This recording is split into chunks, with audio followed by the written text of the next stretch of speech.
Through lesson 3.1 of pre-calculus, the video notes on exponential functions, part 2, application. The learning target for this lesson is that you can solve problems involving exponential growth and decay using several different formulas and being able to know when to use them and how to set them up. Compound interest formula. If the principal P is invested in an annual interest at an annual interest rate R in decimal form, or fraction form, decimal form, compounded n times a year, the balance A in the account after t years is given by this formula. Your final amount, A sub t, is your final amount. That's our variable. It'll be dependent on how long it's been in there on time. Final amount, that's one of them. T is time. This is our independent, this is our dependent variable. The other values have to have numbers. This is our principal amount or initial amount. Principal amount. Initial amount. R is obviously the interest rate as a decimal, not written as a number, that's a percentage, but as an actual decimal. And then n is the number of times compounded.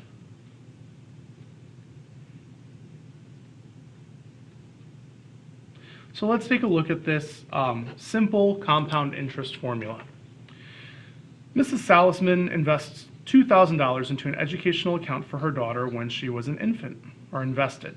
The account has a 5% interest rate. If there are no other deposits or withdrawals, what will the account balance be after 18 years?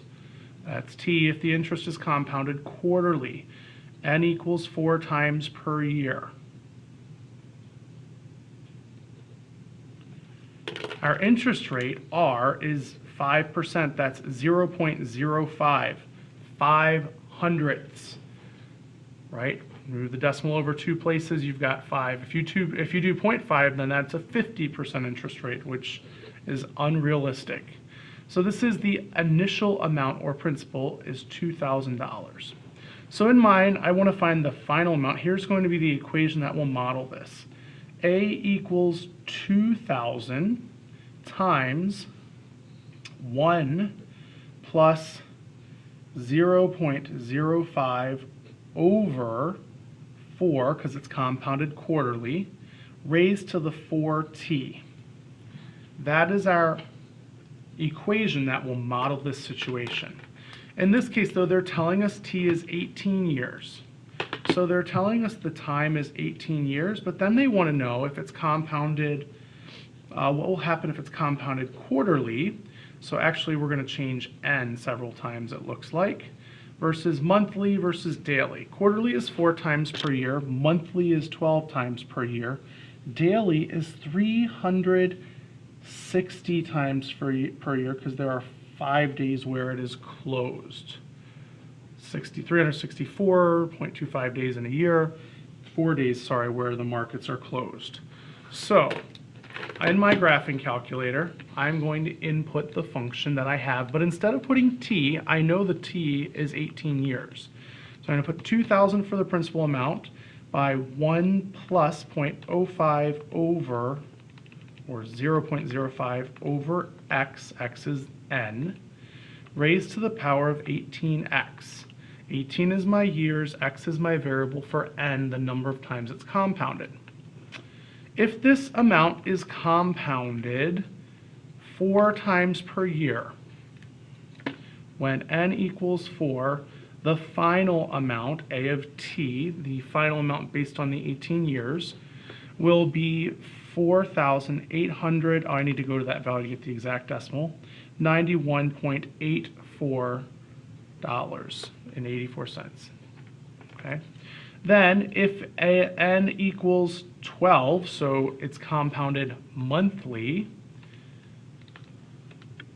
it's a little more, compounded a little more frequently, A of t would equal $4,910.02. And if it's compounded daily, 360 days of the year it's compounded, then A of t would be $4,918 and 898, so 90 cents would be how much money would be in the account. Not very much money, so hopefully she's adding to it, which will change our model quite a bit. All right, if $1,000 is invested into online savings account earning 8% per year, so our R is 0.08, our principal is 1,000. How much money will be in the account at the end of 10 years? T equals 10. If there are no other withdrawals or deposits, then interest is compounded semi-annually versus yearly. Semi-annually being 2 times per year, annually being 1 time per year. So here is our model. T is fixed. Usually T is not fixed. We look at how many years we change the T, but we're comparing how many times it's compounded. So N is the alternating variable. So A equals 1,000 times 1 plus 0.08 over N. We don't know what N is until we plug in the values. Raised to the power of N times 10. So I change this model 1,000 times 1 plus 0.8 over X raised to the power of 10X. I'm going to put in 2 and 1. So if it's compounded twice, then the final amount, A of 10, equals, let's highlight that value, $2,191.12. Whereas if it's compounded once per year, it will be $2,158.92. So obviously, if it's compounded more, you get more money out of it. Mr. Bourne invested $5,000 into a savings account at his local bank. The account has a 3% interest rate. If Mr. Bourne does not make any other deposits or withdrawal, what will his account balance be after 11 years? When the interest is compounded monthly, there are 12 months in a year. Principal amount is 5,000. So A of 11, normally it's A of T would be our model, but we're going to plug in 11 for T, equals 5,000, his initial amount of money invested, times the quantity 1 plus 0.03 over, in this case, 12. We're not changing how many times it's compounded, so I'm just putting it in. Raised to the exponent of 12 times 11, which we know is 132, but I'm going to put it in the calculator like this anyhow. I would normally just put a T here and a T here in case you change the number of years. 5,000 times 1 plus 0.03 over 12 raised to the 12 times 11th power. And I don't need to do table. I don't know why I put that in. In this case, it doesn't matter what you put in for X because there was no X in the equation.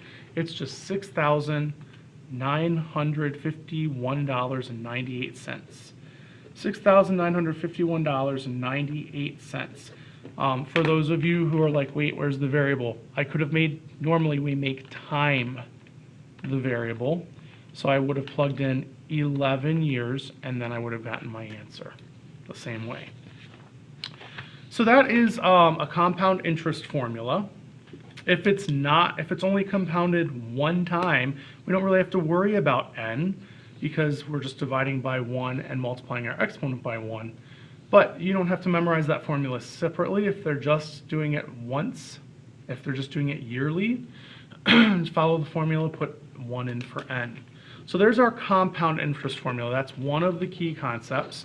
One of the key formulas you need to be able to use to set up real-world and solve real-world problems.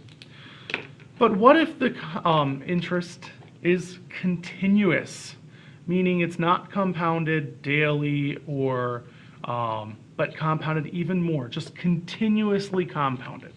Well, then we get back to our natural base of E.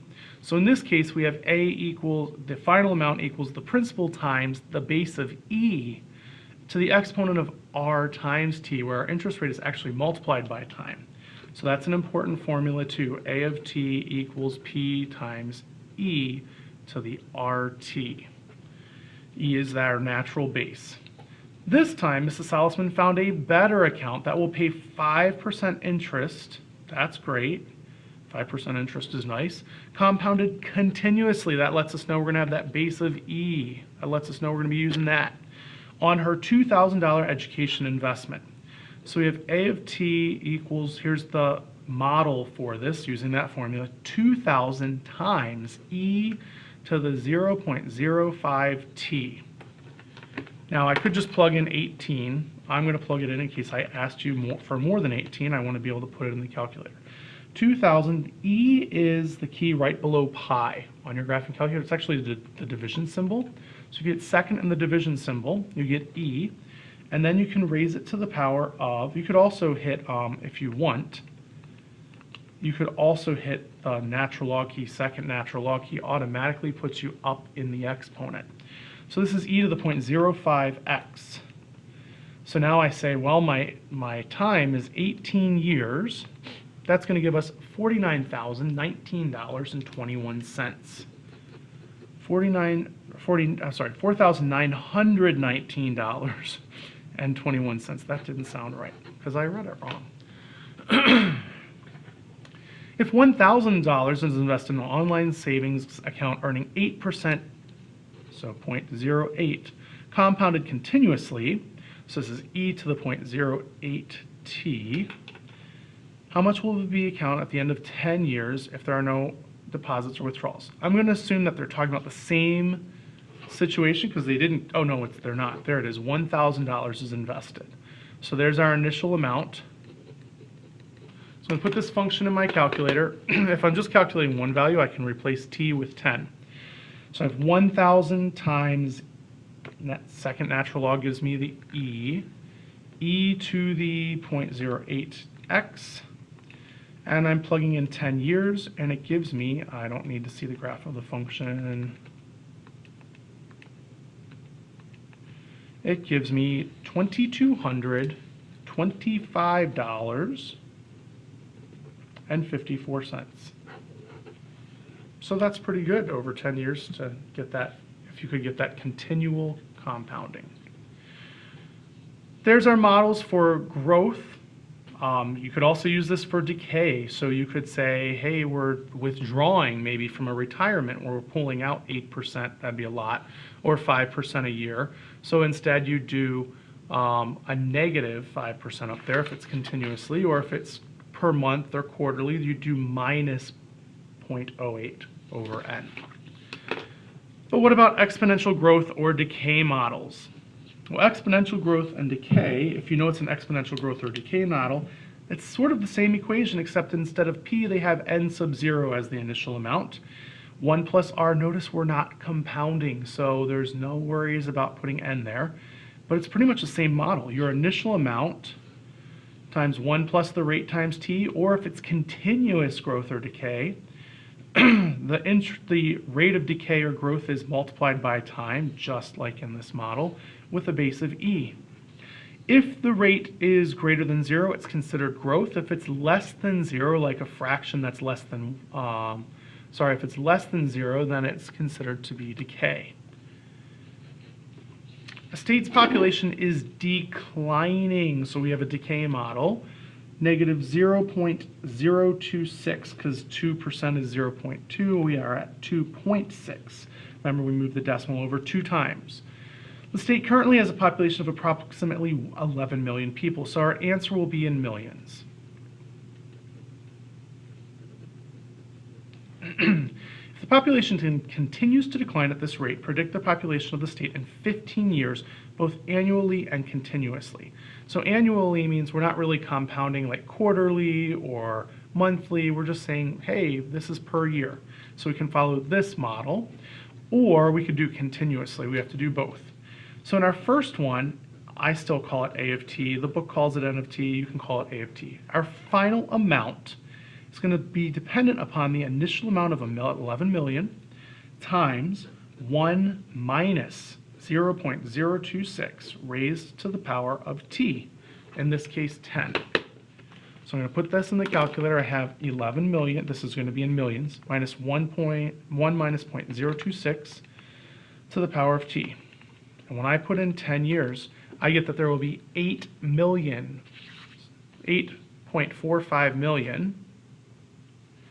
A of 10 is roughly 8.45 million people, or precisely 8,452,443 people,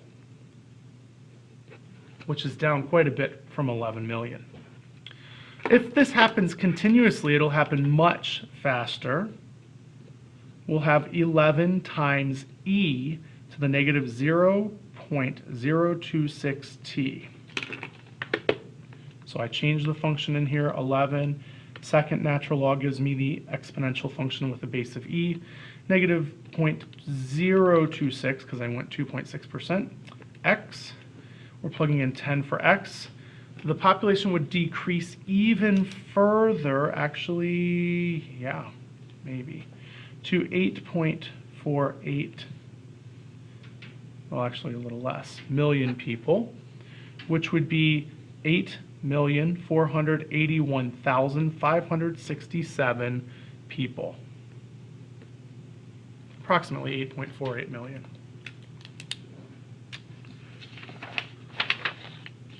Take a look at two more of these models, and then I think we'll do the extra example of half and double life in class. You could also look at that on, if you were looking for an online example, you can look at it either in Mrs. Hines' notes or my notes from last year will also have some. They won't be these exact problems, but they'll be very similar for growth and decay with half-lives and doubling. All right, so the population of a town is declining at a rate of 6%, minus 0.06. The current population is 2,426 people. Predict the population in 5 or 10 years, both annually and continuously. So I'm going to build the annual model right here. They'll say n of t, I say a of t. 2,426, that's a small town. We have almost that many students at our school. Not quite, we're under 2,000. So we've got 1 minus 0.06 to the t. That's for our annual model. For our continuously model, we have a of t equals 2,426 times e to the negative 0.06t. So let me plug in these models. For y sub 1, I'm going to plug in 2426, in parentheses 1 minus 0.06, close parentheses, to the x. In y sub 2, I'm going to put in the continuous model, second natural log, negative 0.06x. And I'm putting in 5 years first. Under 5 years, a sub 5 for the annual model is 1,780 people will remain. Whereas a sub 5 for the continuous model after 5 years, a of 5, equals 1,797 people. Now we're going to do a sub 10 for the annual model and a of 10, sorry, not sub, a of 10 for the continuous model by putting 10 in for x. Y sub 1 is our annual model. That gives us 1,306 people. Almost 1,307. And a sub 10 for, or a of 10 for the continuous model gives us 1,331 people. Our last example for this, for where we end our video notes with example 5, population of a town is increasing at a rate of 2% annually, so that's the rate is up 0.02. The current population is at 15,000 people. Predict the population in 10 and 20 years. How many years would it take for the town to reach 24,000? So this is an annual rate, not a continuous. It's really important for you to read carefully on your practice and your assessments, because if I give you a continuous model versus an annual versus quarterly or monthly or daily, it will change which model you use from the types of formulas we have.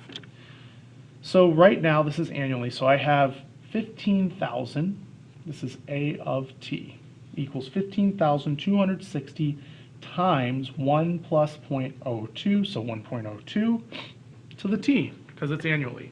If it were quarterly, this would be nt, and this rate would be over n. If it were continuously, this would be an e, and the rate would be multiplied by the by time. So in my calculator, I'm going to clear out both of the previous functions, and I'm going to put in 15,260 in parentheses 1 plus 0.02 or 1.02 to the x. And I'm going to go to 10 years and 20 years. So a sub a of 10 is 18,601 people. A of 20 is 22,675 people. Now they're saying, when would it reach 24,000? Well, that's where we're actually, in this equation, we actually know the answer, and we're trying to find t. In this unit, we'll be reviewing from Algebra 2 and adding a little bit on how to solve for the exponent in an exponential function. But we haven't covered that yet. So when we get to an assessment, you're going to be expected to solve it the way that we teach you to solve for the variable. But for now, as most of you probably don't remember how to do that, how to use the logarithm of the same base, we're going to plug this model in, which we already have in, and we're going to guess some values of t till we get closer to this. So we're going to plug in, we want 22,000, let's do 15, that's closer, 18, nope, 20, huh, wow, that's really, really close. What about 19, what's 19? Nope, 19 is not enough, so 20, is it 20? Wait, what do I need? 24,000. I'm sorry, I'm way off. 22 is not enough. 24 is closer. What about 23? 23 is just over. So t equals 23 gives us 24,063 people, which means we've hit our goal. Between year 22 and 23, we hit the goal. Between year 22 and 23, we hit that goal of having 24,000 people in the town. If you're looking for the doubling and half-life formulas, you are welcome to look at my video from last year, or you can go to Mrs. Hines' website and look at that. We will be doing a couple of these in class, the next class period. So the learning target, can I solve problems involving exponential growth and decay? For now, you should be able to say yes for ones that involve compounding, that involve continuous, or that involve annual growth or decay. The only exception to that may be at this particular moment in time, knowing how to do growth and decay of a half-life or doubling. Half-life is decay, doubling is growth. But we'll look at that later. Have a great day.